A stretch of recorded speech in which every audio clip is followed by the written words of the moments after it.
Mayong gabi mga busing ug mautod niya atong 2x2x2 nga square pen. Atong gibutangan og design diha mga busing para medyo nindot pud tanawon ba.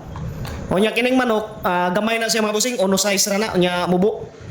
Pero ingon sila nga ang butanganan daw sa feeder cup is taas ra daw kayo habog ra. So okay naman para sa manok mga busing oh. Gamay na nga manok mga busing.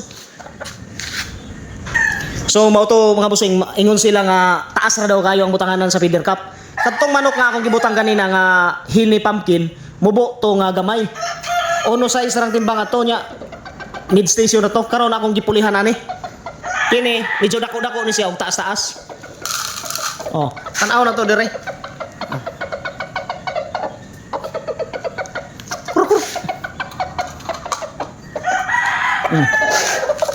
Sakto raman kayo mga busing. Sakto ra gyud kayo ang kataas sa butanganan sa feeder cup. So, mao ni PM lang para sa atong 2x2x2 nga square pen.